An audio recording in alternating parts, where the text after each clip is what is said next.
저는 20대 후반의 여자입니다. 저는 고아원에서 자랐어요.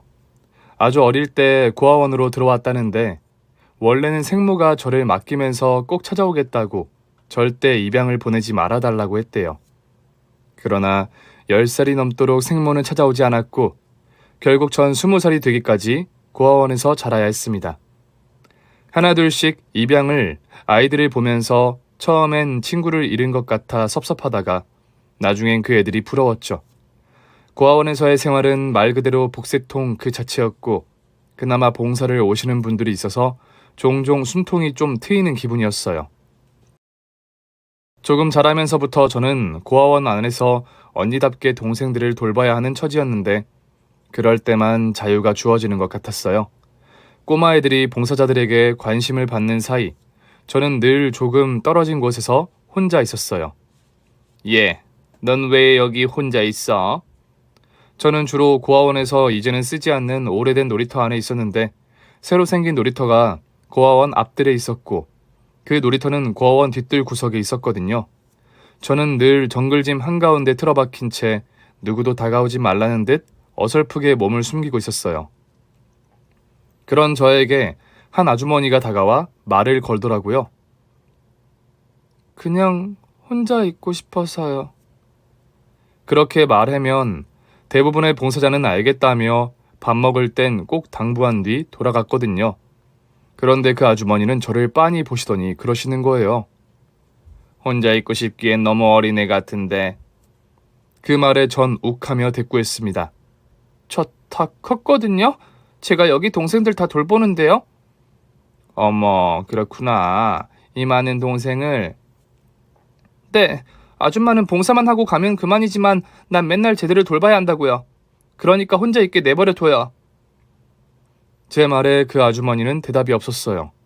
한동안 정적이 흘렀고 전 어른에게 너무 함부로 말을 했나 싶어서 저 아주머니가 원장님에게 이르면 어쩌지 싶은 마음이 들었어요. 그때였습니다. 네가 스트레스가 많구나. 너도 아직 어린애인데 동생들 돌보느라 너 참 대견하다. 저에게 공감해주는 아주머니의 말에도 전 돌아보지 않았고 아주머니는 언제든 오고 싶을 때 오라며 저를 혼자 있게 해주셨어요.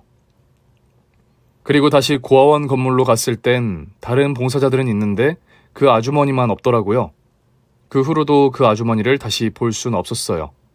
그러나 아주머니는 봉사단 편에 저에게 줄 선물을 편지와 함께 따로 챙겨서 보내주시곤 했어요. 참 기특하고 대견한 진아에게 이건 너에게만 주는 선물이야. 절대 동생들 주지 말고 너만 먹어.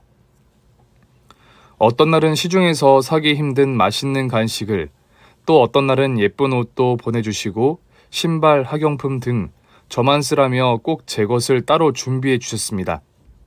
그때마다 전 저 자신이 특별해지는 것 같고 그 힘으로 동생들도 더 잘 돌볼 수 있었어요. 그렇게 20살이 되어 고아원에서 나오게 됐을 때 일단 동대문에서 옷을 팔기 시작했습니다. 사실 제 꿈은 간호사였는데요. 일단 돈을 좀 벌어놓고 대학에 가고 싶었어요. 늘 주는 옷만 입다가 제가 옷을 팔기 시작하니 어찌나 재밌던지 직업 옷을 고르고 마네킹에 코디를 해서 거는 재미가 있었는데 제가 그걸 좀 잘했던 모양인지 손님들이 제법 많았습니다. 예, 너 장사에 소질 있다. 나랑 동업 한번 안 해볼래? 주변 상인들에게 동업 제안도 많이 받았고요. 젊은 여자 손님 중에선 저에게 온라인 매장을 내달라는 사람도 있었어요. 매번 와서 쓰려니까 너무 힘들어요. 온라인 매장도 내주시면 안 돼요? 처음엔 혹했어요. 근데 온라인 매장을 내면 오프라인 매장만 할 때보다 일이 10배는 늘겠더라고요. 사실 장사하는 시간 외에는 수능 공부를 하고 있었거든요. 돈을 좀 더 버느냐, 공부를 계속하느냐의 갈림길에서 결국 전 공부를 택했습니다. 왜냐하면 늘 편지로만 연락이 오던 그 봉사자 아주머니의 말이 떠올랐거든요. 세상을 살면서 돈은 필요하고 많을수록 편리한 건 사실이지만 결국 꿈을 쫓아가는 사람이 그 돈도 벌게 돼 있어. 혹은 돈보다 더 귀한 것을 얻기도 해. 제가 곧 고아원을 나간다는 것을 아시고는 한 번은 찾아오겠다고 하셨는데 결국 만나지 못했어요. 그럼에도 그분이 주셨던 선물과 편지는 제 평생 기억하고 싶은 소중한 것이었습니다. 그렇게 학비를 다 모았을 때 저는 과감히 장사를 접고 간호대학에 진학했습니다. 옷장사도 재밌었지만 사명감 있는 직업을 택하고 싶었거든요. 고아원에서 지내며 동생들을 돌보며 살았던 탓인지 누군가를 돌보는 삶이 저에게 잘 맞는다는 걸 일찍이 깨달을 수 있었거든요. 대학에 들어가서 공부를 하니 옷을 팔 때와 비교할 수 없을 만큼 행복하더라고요. 공부를 열심히 하다 보니 장학금도 받게 되어 간호대학에 있는 내내 전 매일 희망으로 가득 부풀어 있었습니다. 진아야, 넌 어느 병원에서 일하고 싶어?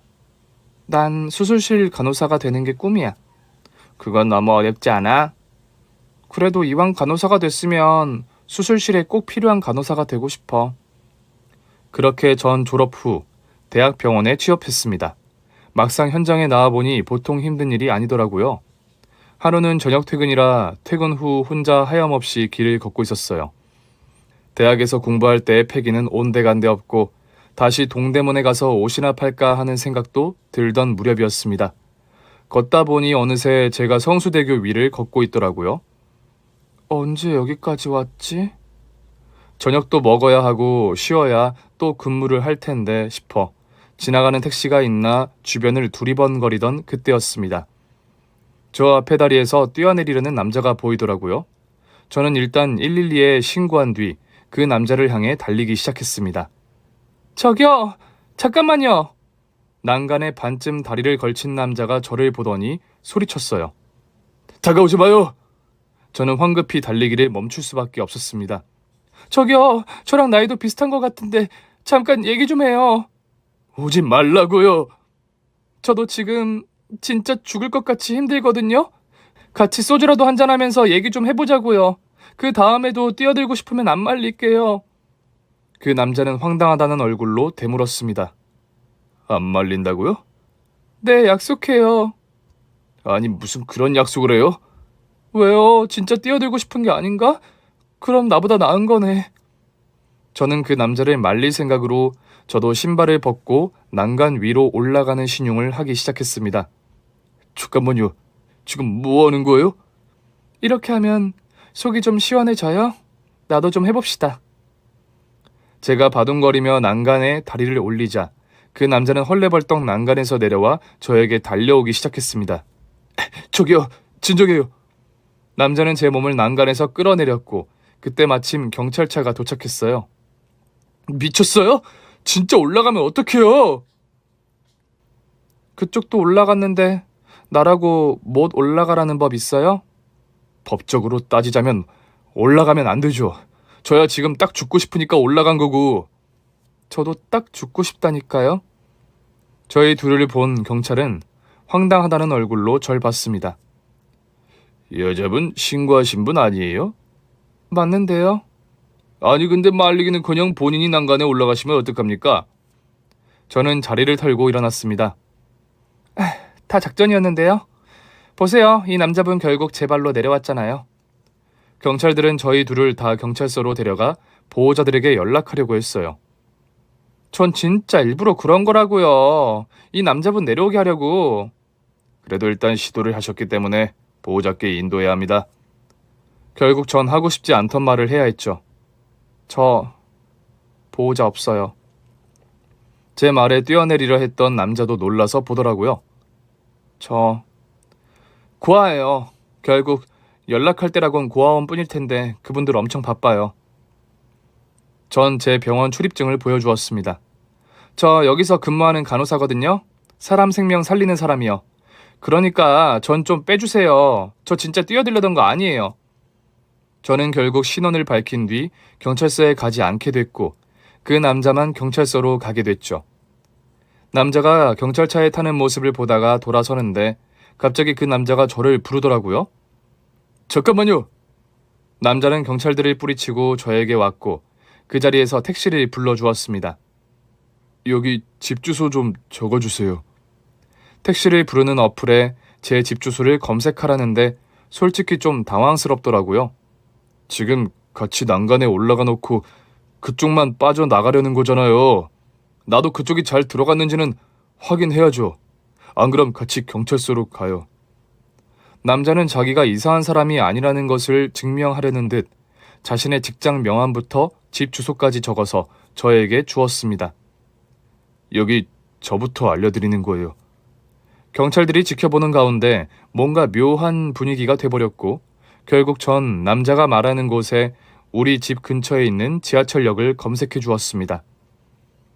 제가 택시비 냈거든요. 택시 오면 꼭 타고 가세요. 그리고 이왕이면 잘 도착했다고 그 번호로 문자 하나 주시면 안 될까요? 그는 자신이 저에게 준 명함을 가리켰습니다. 뭐 봐서요. 경찰분들 기다리잖아요. 얼른 가요. 집에 꼭 들어가고. 집에 들어가라는 말에 남자의 얼굴이 다시 시무룩해지더라고요. 경찰차를 타고 가는 남자의 뒷모습을 보는데 한숨이 나더라고요. 아주 배가 불렀구만. 집에 가는 게 얼마나 좋은 건데. 그러면서도 도대체 무슨 사연이 있어서 강물에 뛰어들려 했나 신경이 쓰이더라고요. 결국 전 집에 도착해 그 남자에게 메시지를 보냈습니다. 저 덕분에 편하게 도착했어요. 그쪽은요? 1분도 지나지 않아 답이 오더라고요. 저도 가는 중이요. 저녁은요? 이제 먹으려고요. 뭐 먹을 건데요? 솔직히 입맛이 없어서. 그랬더니 그 남자 이번엔 저에게 치킨 쿠폰을 보내더라고요. 혹시 치킨 안 좋아하면 다른 게 보낼게요. 치킨 좋아해요. 혹시 그쪽은 뭐 좋아하는데요? 저도 보내줄게요. 저는 만나서 사주세요. 네? 제 생명의 은인이시잖아요. 한 번 더 만나고 싶어서요. 그는 불도저처럼 저에게 다가왔고 결국 저는 그와 밖에서 만났습니다. 저에게 밥을 사라고 하더니 좋은 레스토랑을 데려가서는 자기가 밥을 사더라고요. 그래서 또 다음에 제가 뭐라도 사겠다는 약속을 할 수밖에 없었고 그 다음에도 또 그 다음에도 그 남자가 모든 비용을 다 내던 어느 날 병원으로 한 중년의 여자분이 절 찾아왔어요. 한눈에도 세련돼 보이는 여자분이었는데 저에게 퇴근 시간을 물으시더라고요. 혹시 퇴근이 언제예요? 혹시 오늘은 저녁 근무신가? 마침 저녁 퇴근을 하던 날이었습니다. 아니요, 저 오늘 퇴근해요. 그럼 곧 퇴근이겠네. 기다릴 테니 나랑 좀 같이 가줄래요? 그분은 제가 구했던 그 남자의 어머니셨습니다. 저는 결국 그분을 따라 고급 레스토랑으로 향했고 마주 앉았는데 괜히 위축되더라고요. 그분이 뭔가 비싼 옷에 귀금속을 두르고 있어서가 아니라 그 아우라가 엄청난 거예요. 우리 아들을 구해줬다고 들었어요. 미안해요. 아들한테 제가 좀 물어봤어요. 감사의 인사를 하고 싶어서. 네. 제가 근무하느라 연락을 못 받는데 어머니께 어느 병원에서 근무하는지만 알려드렸다고 하더라고요. 맞아요. 연락처는 끝까지 안 가르쳐주더라고. 고마워요. 나 때문에 일어난 일이었는데 아가씨 덕분에 우리 아들을 잃지 않을 수 있었어요.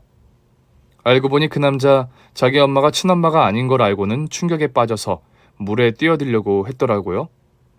우리 아들이 그 사실을 알고 굉장히 어두워졌었는데 요즘 다시 살아났어요. 너무 고마워요. 아니에요. 저는 그냥 지나가다가 도운 건데. 지금 밥도 엄청 얻어먹고 구해준 값을 톡톡히 받고 있어요.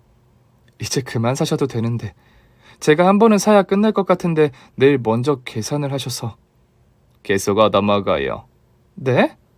아유, 아닙니다. 저 어릴 때 하도 얻어먹기만 해서 그런 거 안 좋아해요. 근데 아드님이 사주시는 게 너무 비싸서 제가 내기가 좀 어려워요. 어렸을 때 고아원에 있었다면서요. 아, 네. 미안. 우리 아들도 고아원에서 입양한 애라. 너무 불편하게 생각하지 말아요. 우리 애가 술에 취해서 그러더라고요. 아가씨를 만나고 보니 그래도 입양돼서 잘 산 애가 불평을 가지면 안 되겠다 싶고 또 아가씨가 자꾸 생각이 난대요. 그래서 자꾸 연락을 하나 봐. 혹시 실례가 안 된다면 이름 좀 물어봐도 돼요? 우리 아들이 절대 안 알려주더라고. 아, 저 윤진아예요. 제 이름을 들은 그분은 너무 놀라면서 제 손을 꼭 잡으시더라고요. 네가 진아니? 어떻게 자랐어? 네? 나 기억 안 나. 너한테만 선물 따로 보내던. 저는 입을 틀어막고 말았습니다. 헐, 그 아주머니세요? 그래, 나야. 알고 보니 그분은 저에게 늘 편지와 선물을 따로 보내셨던 그 자원봉사자 아주머니였어요. 죄송해요. 분명 얼굴을 기억하고 있었는데. 아휴, 너무 어릴 때였지. 그렇기도 하고 내가 봉사 갈 땐 굉장히 수수하게 입고 갔었어. 너무 신기해요. 그러니까 나도 너무 신기하다. 신기하게도 그 아주머니와의 인연은 그렇게 연결되었고 저는 결국 그 아주머니의 아들이자 제가 목숨을 구했던 그 남자와 결혼을 약속하게 되었습니다. 결혼 후에도 전 간호사 일을 계속했어요. 물론 병원 생활은 여전히 녹록지 않았습니다. 그러던 어느 날 수간호사가 제 뺨을 후려치더니 침을 뱉는 거예요. 그런데 그 모습을 하필 저희 시어머니가 보신 거죠. 인연이 내 며느리한테 뭐하는 짓이야? 시어머니는 수간호사에게 소리치며 본인의 이름을 알려주셨고 순간 병원 경비들이 달려와 시어머니를 둘러싸며 깍듯이 인사했습니다. 이 사장님! 늘 저를 괴롭히던 수간호사의 얼굴은 새하얗게 질리고 말았죠. 사실 전 병원에는 결혼 소식을 알리지 않았습니다. 연가를 사용하지 않은 상태여서 결혼식도 연가를 쓰고 할 생각이었어요. 사실 저 간호사들 사이에서 집단으로 괴롭힘을 당하고 있었거든요. 일명 태움이라고 하죠. 남편과 성수대교에서 만났던 그날도 전 계속되고 있는 괴롭힘으로 인해 지쳐 있었어요. 그래서 물에 뛰어들려던 남편을 보며 공감할 수 있었고요. 특히 저를 괴롭히는 선배 무리의 선봉엔 수간호사가 있었습니다. 야, 윤진아. 이번에 행사 때 네가 춤 좀 춰야겠다. 네? 저 춤 잘 못 추는데. 그럼 내가 출까?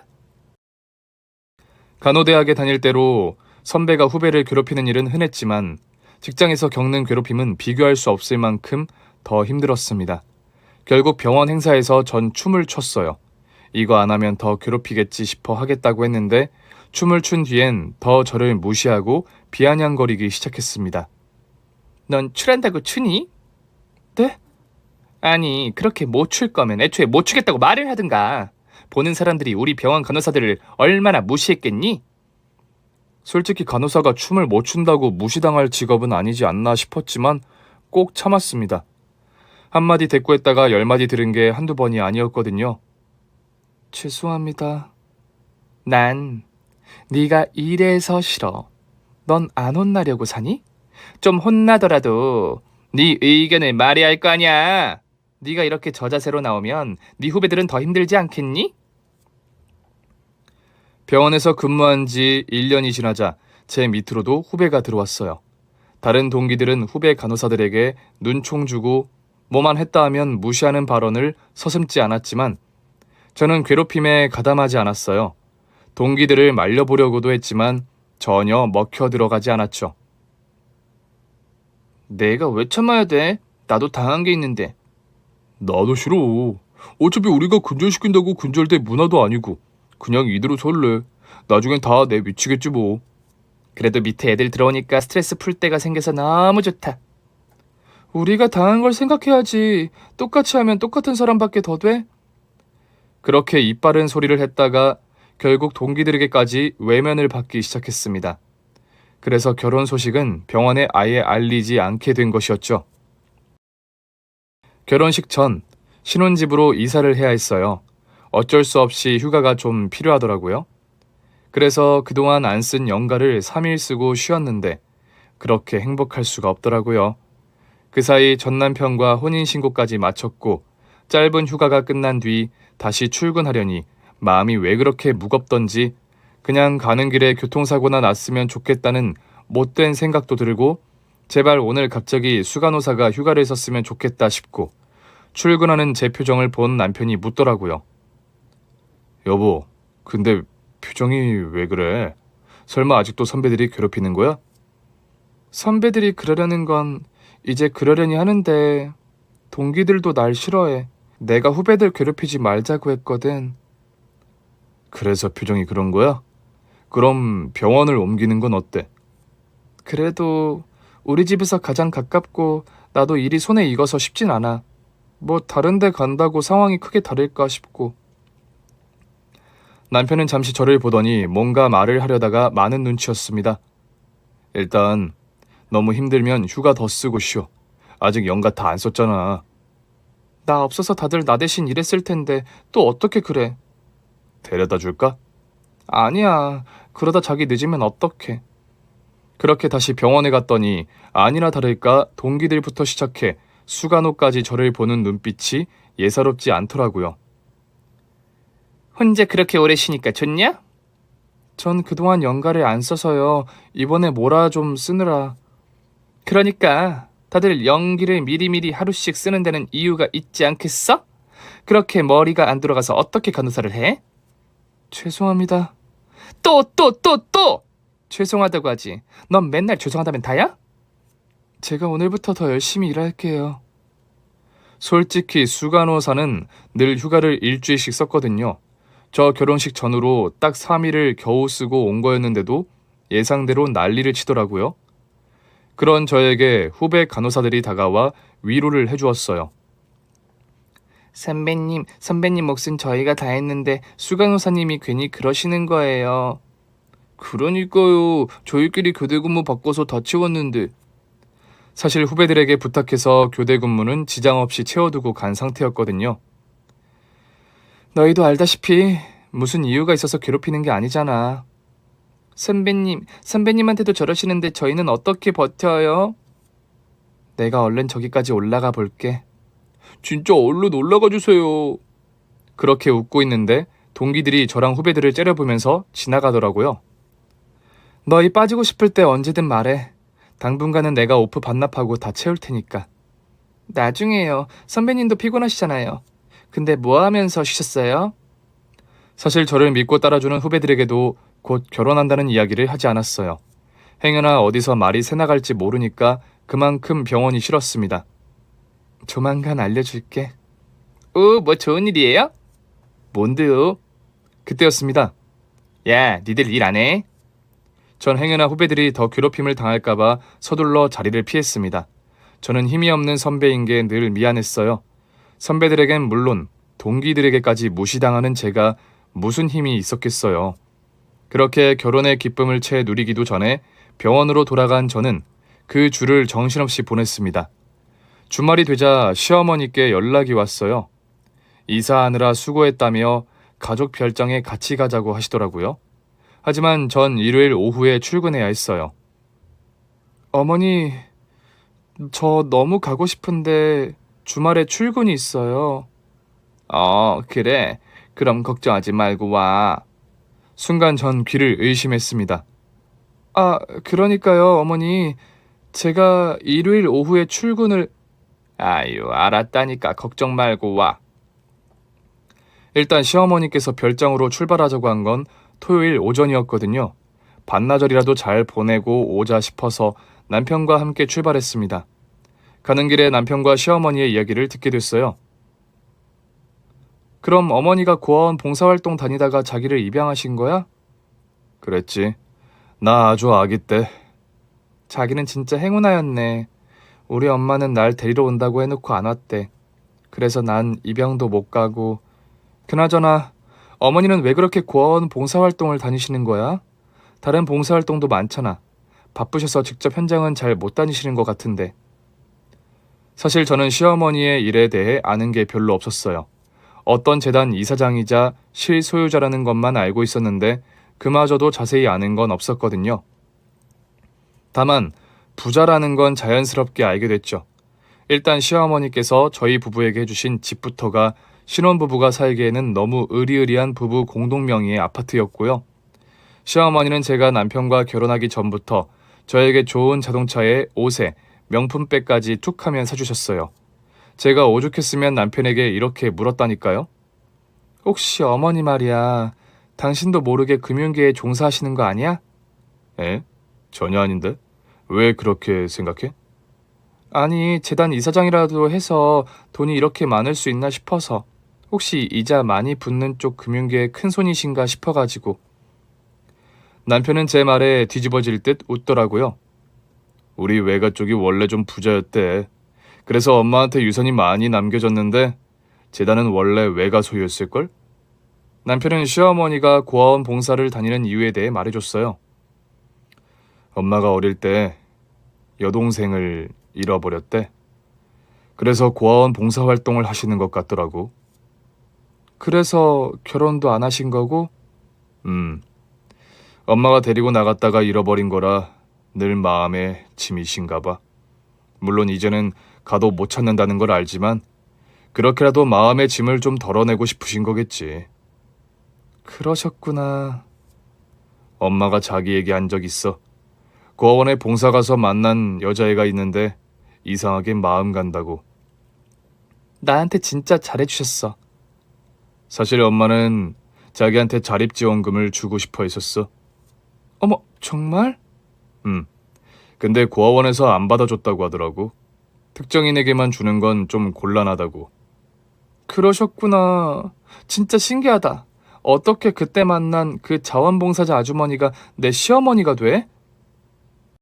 이렇게 만나려고 그랬나 보지.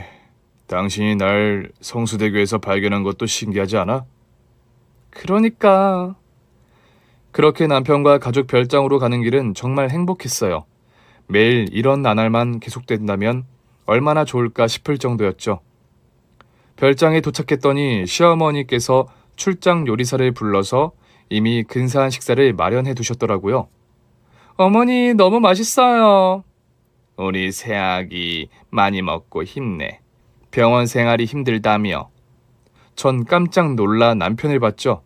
남편이 모른 척 고개를 돌리더라고요. 그럴 거 없어. 얘도 나한테 말을 할 만하니까 한 거야. 내가 그 병원 재단 주인이잖니. 네? 너 내가 가진 재단 이름 알잖아. 아 맞다. 병원이 이름을 바꾼 지 좀 됐지? 그 병원에 전에는 재단이랑 이름이 똑같았어. 전혀 몰랐어요. 어떻게? 내가 간호사들 좀 손봐줄까? 에이, 아무리 재단 이사장이셔도 병원 일은 또 병원 일대로 운영되는 거잖아요. 그렇긴 하지. 근데 내가 또 마음 먹고 하려고 하면 못할 건 없잖니. 어떻게 하실 생각이셨는데요? 다 잘라버리지 뭐. 어머니 요즘 그랬다가는 큰일 나요. 특히 마땅한 사유도 없이 어떻게 그래요. 사유가 왜 없어? 내 며느리를 괴롭히는데. 시어머니식의 위로라고 생각했어요. 좀 터무니없지만 절 괴롭히던 간호사들이 다 잘리는 생각을 하니 속은 좀 후련하더라고요. 어머니, 생각만으로도 가슴이 뻥 뚫리는 것 같아요. 하지만 그랬다가는 또 재단 이사장 갑질이라고 공론화될 수도 있으니까 부디 참아주세요. 하여튼 우리 며느리는 너무 착해. 전 제 가족들이 욕먹는 게 더 싫어요. 그 사람들이야 이유 없이 절 괴롭히는 거지만 어머니께서 그 사람들을 해고해버리시면 진짜 사회적으로 큰 이유가 될 거예요. 전 진짜 괜찮아요. 저 잘 따라주는 후배들이 있어서 좀 위로가 돼요. 어쩐지 네가 왜 신혼여행도 미루나 했더니 눈치 보여서 휴가를 못 쓴 거였어? 그렇긴 한데 좀 이따가 또 써서 신혼여행 가야죠. 남편이 이해해줘서 정말 고마웠어요. 그러면서 남편을 보니 남편도 절 애틋하게 봐주더라고요. 식사를 마친 뒤 밤이 깊어지자 좀 초조해졌어요. 어머니, 근데 제가 통화로도 말씀드렸지만 일요일 오후 출근이어서요. 그게 내가 병원 원장한테 연락해서 조절 좀 하라고 했어. 네? 전 정말 깜짝 놀랐습니다. 뭘 그렇게 놀라? 너 다니는 병원 원장한테도 청첩장 보냈어. 그 생각은 전혀 하지 못하고 있었습니다. 어머, 그랬겠네요. 저만 눈 가리고 아웅했다는 걸 깨달은 순간이었습니다. 이렇게 된 김에 며칠 더 쉬게 해줄까? 아니에요. 월요일엔 가야죠. 하여튼 우리 며느리는 성실하기까지 해. 어쩐지 첫눈에 마음이 간다 했어. 맞다. 안 그래도 얘기 들었어요. 정말이에요? 제가 정글짐에 숨어있던 그때요. 처음엔 어린애인데도 좀 우울해 보여서 마음이 쓰이는 줄만 알았는데 그날 내가 급한 일이 생겨서 먼저 돌아왔거든. 근데 네가 자꾸 마음에 걸리는 거야. 솔직히 말하면 너도 입양할까 고민했었다. 남편과 저는 화들짝 놀라 서로를 봤습니다. 그랬다면 둘이 결혼은 못했겠네. 너희한텐 내가 은인이다. 그치? 시어머니의 말씀에 저와 남편은 크게 웃었어요. 저한테나 남편한테나 이미 여러모로 은인이시죠. 더 가까이서 돌봐주고 싶었는데 우리 아들 구했다는 너를 만나는데 사실 좀 놀랐어. 왜요? 어릴 때 얼굴이 남아있더라고. 정말요? 전 전혀 못 알아봤잖아. 봉사 갈 땐 엄청 수수하게 가서 그래. 그땐 화장도 하나도 안 하고 갔으니 풀 메이크업한 나를 어떻게 알아보겠니? 그러면서 시어머니께서 지갑을 꺼내시더라고요. 시어머니는 지갑 안에서 웬 여자아이들 사진을 꺼내 보여주셨습니다. 거기 키 큰 애가 나고 키 작은 애가 내 여동생. 사진을 보는데 마음이 뭉클하더라고요. 사실 저 얘기 들었어요. 잃어버린 여동생 때문에 고아원 봉사활동도 시작하셨다면서요. 사실 이 사진을 최근에서야 찾았어. 그동안은 앨범에 숨겨놨었거든. 보는 게 너무 괴로워서. 그런데 제 얼굴을 가만히 보시던 시어머니가 불현듯 여동생의 사진을 다시 보시더라고요. 잠깐. 시어머니는 저와 여동생의 사진을 번갈아 보셨고 한참을 보더니 말씀하셨습니다. 어머, 너랑 내 여동생이 많이 닮았구나. 네? 그래서 정이 갔나 봐. 어쩜 이렇게 닮았지? 이거 봐봐. 시어머니는 남편에게 그 사진을 건네주셨고 사진과 저를 번갈아 보던 남편도 당황한 듯 말했습니다. 정말이네. 그러나 전 보고도 잘 모르겠더라고요. 진짜 나랑 닮았어? 이분이? 엄마랑 어떻게 헤어진 건지 알고 있어? 네? 그게 저 어릴 때 고아원에 맡겨놓고 가셨대요. 꼭 데리러 올 거니까 저 입양 보내지 말라면서. 그런데 안 온 거야? 네, 그랬다고 하더라고요. 갑자기 이야기는 저는 얼굴도 모르는 제 생모에 관한 이야기가 이어졌고 시어머니는 제 생모에 대해 좀 알아보자고 하시더라고요. 저랑 이모님이 닮아서요? 닮아도 너무 닮아서. 혹시 몰라서 알아보는 거니까 좀 동의해 줄래? 저야 뭐 상관은 없는데 사실 저 유전자 등록도 해놨는데 지금까지 연락 없었어요. 그래? 네. 고아원에서 나온 뒤 가장 먼저 한 게 유전자 등록이었거든요. 막상 혼자가 되고 보니 혹여나 생모가 날 찾고 있지 않을까 싶어서 유전자 등록도 했지만 수년이 지나도록 연락은 없었죠. 그렇게 전 주말까지 푹 쉰 뒤 다시 지옥 같은 병원으로 돌아가야 했습니다. 이번에도 역시나 제가 출근하기를 기다렸다는 듯이 수간호사가 제 앞을 가로막더라고요. 너 대체 뭐니? 그게 제가 갑자기 일이 좀 있어서요. 내가 주말에 집에 갔다가 얼마나 놀랐는지 알아? 네? 왜요? 나더러 네 대탈에 뛰라잖아! 수간호사는 병원이 떠나가라 소리쳤고 주변을 지나가던 환자들까지 저와 수간호사를 구경하기 시작했습니다. 죄송해요. 전 누가 대타 뛰는지는 모르고 조만간 제가 수간호사님 대신 대타를... 야, 그건 당연한 거고 내가 지금 말하는 건 네가 내 주말에 망쳤다는 얘기를 하는 거잖아. 진짜 죄송해요. 저도 모르게 일어난 일이라. 뭐? 너도 모르게 일어나? 네가 안 했는데 나한테 대타 뛰라는 연락이 왔다고? 수간호사는 제 주변을 빙빙 돌며 걷더니 어이가 없다는 듯 말했습니다. 아니, 어디가 다친 것도 아니고 오히려 얼굴이 펴서 왔네? 너 얼마 전에도 며칠씩이나 쉬었잖아. 죄송합니다. 또 죄송하다고만 하지. 그런데 그날은 수간호사의 반복되는 잔소리가 너무 듣기 싫더라고요. 그럼 제가 뭐라고 할까요? 뭐? 그럼 제가 뭐라고 하냐고요. 솔직히 대타 연락 받으셨어도 안 했으면 되잖아요. 저 괴롭히려고 일부러 하신 거 아니에요? 그럼 병원장님 부탁이라는데 내가 어떻게 거절을 해? 선배한테 콕 집어서 대타 연락이 왔다고요? 그냥 병원장님 부탁이라 잘 보이려고 하신 거 아니고요? 수간호사가 바로 대답을 못하더라고요. 너 대체 뭔데 병원장님이 대타까지 구해달라고 연락을 해? 너 여기 빽 있니? 그것 보세요. 대타를 구해달라고 연락하신 거네요. 간호사님한테 대타해달라고 한 게 아니라. 그 순간 수간호사가 제 뺨을 내리쳤어요. 뭐? 간호사님? 내가 니들이랑 동급이야? 얼마나 세게 때리는지 순간 눈앞이 다 번쩍하더라고요. 그런데 그 모습을 저희 시어머니가 보고 계셨던 겁니다. 아니, 이게 무슨 일이야? 순간 저희를 둘러싸고 있던 병원 방문객들 사이에서 저희 시어머니가 위풍당당하게 걸어 나오셨습니다. 저는 깜짝 놀랐어요. 이년이 내 며느리한테 뭐 하는 짓이야? 지금 뭐라고 하셨어요? 이년, 얘가 그쪽 며느리라고요? 수간호사는 아주 입에 개거품까지 물고 저에게 따져 물었습니다. 야, 너 나 몰래 결혼이라도 했니? 아니면 애초에 우릴 속인 거야? 시어머니는 저에게 따져 묻는 수간호사를 손가락 끝으로 툭툭 쳐 밀어내시더니 제 앞을 떡하니 맞고 서셨어요. 제 앞에 서 계시는데 커다란 산이 하나 선 것처럼 거대해 보이더라고요. 사실 저희 시어머니가 키가 좀 크셨거든요. 시어머니는 수간호사를 내려다보니 말씀하셨습니다. 너 아주 선배로서 못된 것만 배웠구나. 지금 당장 내 며느리한테 사과하면 없던 일로 해줄게. 수간호사는 콧방귀를 끼더라고요. 시어머니가 며느리 직장 와서 이러는 거 직장 생활에 도움이 될 것 같아요? 그래서 사과 못하겠다. 사과를 왜 해요? 저게 나한테 계기다가 얻어 터진 건데. 그래?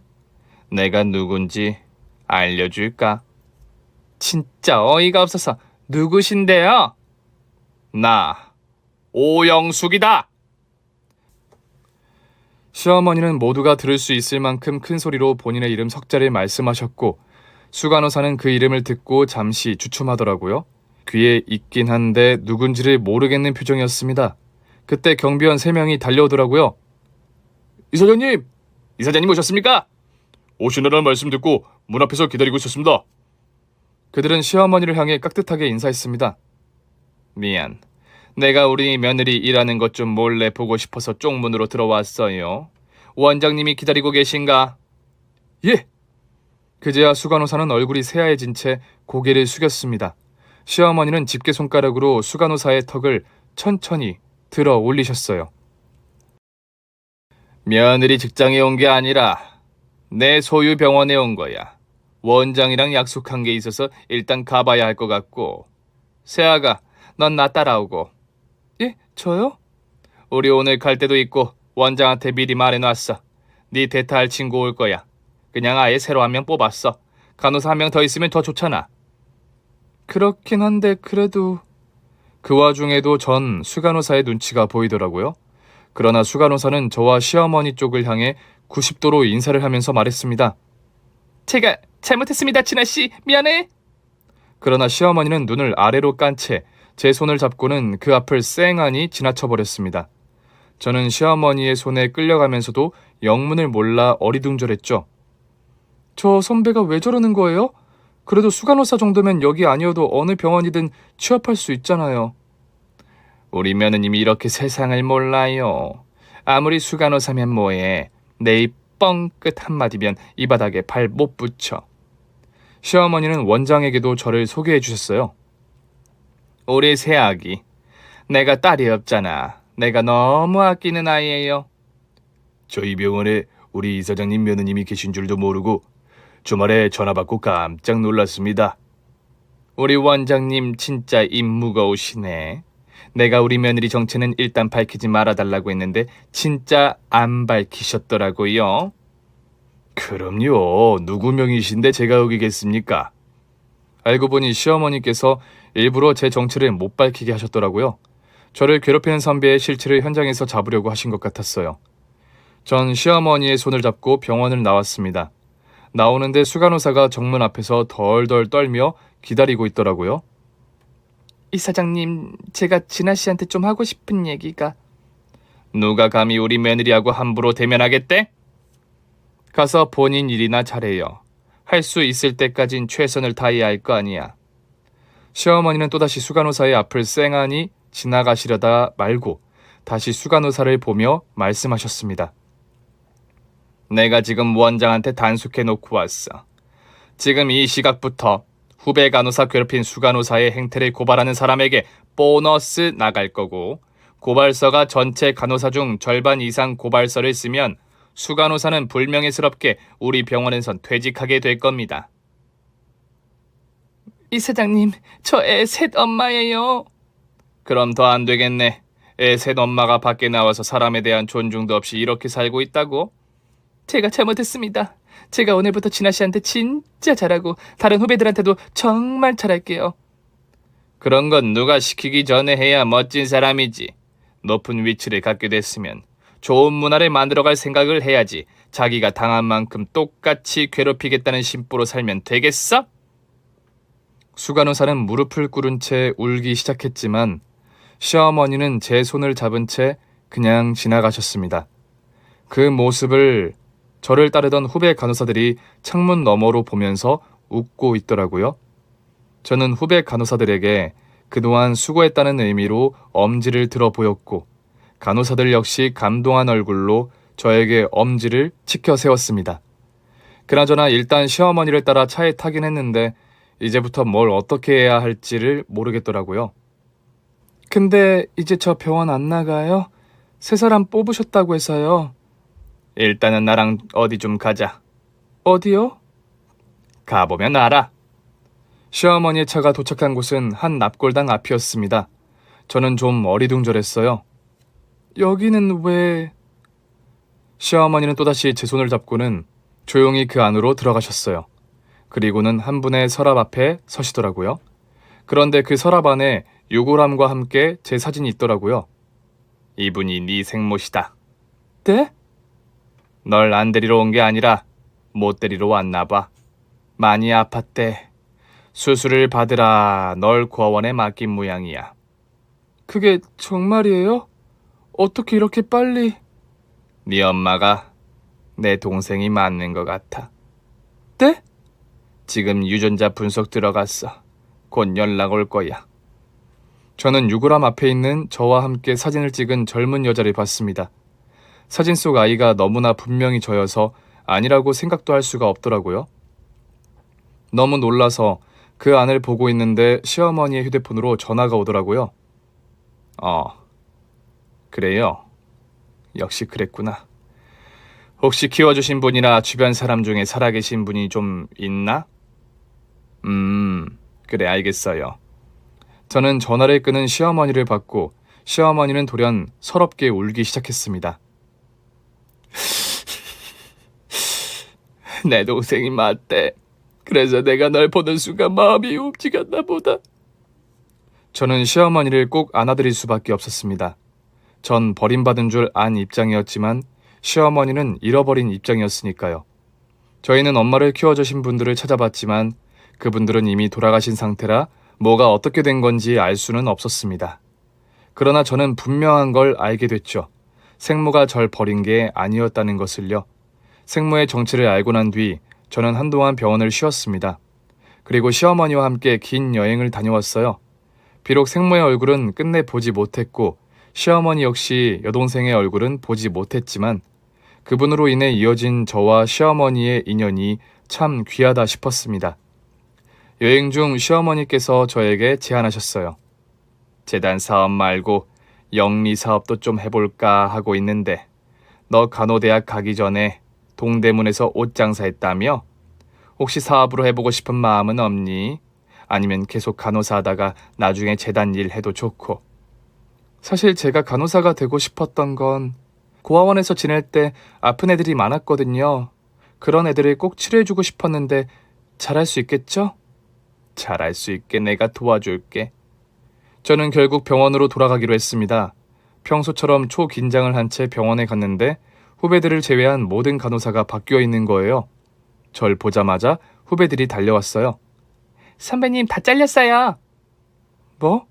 모르고 오신 거예요? 난 전혀 몰랐어.